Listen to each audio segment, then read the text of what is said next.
as they came out. At Acre, Richard heard of Saladin's attack.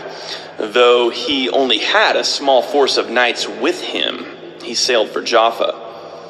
Seeing Saladin's banners flying over the walls, Richard grabbed a Danish axe, and according to Ernol, the squire of Balian of Ibelin, swore that by God's calves they will not capture the Christians. Jumping off the boat into the shallows, Richard waded through the waves in his armor. 44 knights, a few hundred infantry, and a force of Italian crossbowmen followed him. In a lightning assault, Richard penetrated Jaffa and cut through Saladin's men. Richard personally battled through Jaffa's narrow streets, shoulder to shoulder with his knights. As quickly as Jaffa had fallen, she came back under Richard's control, and he'd accomplished this with a tiny fraction of the men that Saladin had used to take her. Horrified at the swiftness of Richard's victory, Saladin nevertheless believed it would be easy to crush so small a force. On August 5th, Saladin waited until dark and launched his cavalry, numbering in the thousands. Characteristically, Richard was ready. He'd drawn up his men in a shield wall formation outside the city. When Saladin's troops saw the Christians standing ready to meet them, they lost heart and simply refused to attack. A few of Saladin's most... They run away like women. Whenever you're dealing with an apologist for Islam, or even a Muslim, and you bring up jihad, almost immediately they kick back to you. Well, what about those terrible crusades? Why, they're the moral justification for jihad. I mean, we're just as bad as they are, so let's not talk about jihad, okay? Let's talk about the crusades. Well, what I would like to talk about here are facts. And it turns out I sat down and put together some work, and I created a database of some 548 battles that Islam fought, jihad battles against classical civilization. And this aren't even all the battles. It really doesn't say much about Africa and India, Afghanistan and all that. It's primarily the battles against the classical civilization of Rome and Greece. So, 548 battles is a lot, and it's too much to even comprehend.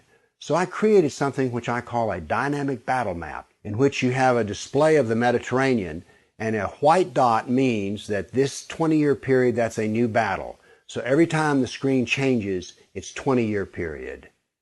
The colors white turn to red, and so you can see a history. This may seem a little confusing, but I think when you see it, you'll know exactly what I mean. And here it starts.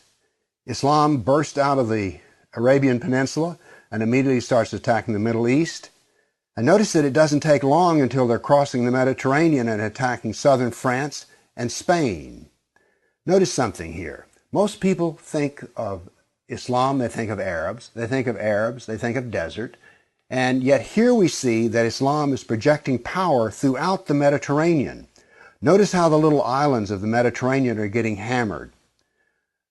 The navy of Islam would attack coastal towns, kill, rob, rape, and then take slaves. So this whole battle map, as it unfolds, you're seeing slaves being taken. Over 1 million slaves were taken out of Europe into the Islamic world. That's something you don't think about much, but it's absolutely true. There were over 200 battles fought in Spain alone. And we also see, however, on the east coast in Turkey, that Islam is trying to break into Europe.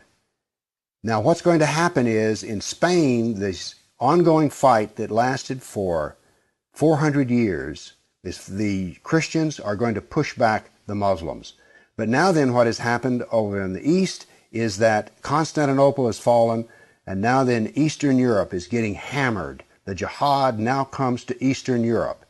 It's pushed out now of Spain. Northern Africa is now completely Islamic. The Middle East is completely Islamic. This is all jihad, relentless jihad. And why is it so relentless? Well, Muhammad was relentless in his jihad. And these people are good students of Islam, and so it's against the kafir, on and on. It was traditional that when the Sultan came to power, the brand new Sultan, he would immediately try to launch new wars, because he was going to be noted in his Islamic history as to how well he fought against the kafir. So that's what the jihad looked like over that time period, 548 battles. But remember, when you bring up jihad, people want to bring up the Crusades. So I also prepared a dynamic battle map of all the offensive raids of the Crusaders. Let's watch it and make a comparison. And so it begins. The Crusades enter into Turkey and the Middle East. Battles go on, but aren't there far fewer than you thought there might be? And here we go. The last battles are fought, and that is the end of the Crusades. So now then we can talk about some facts.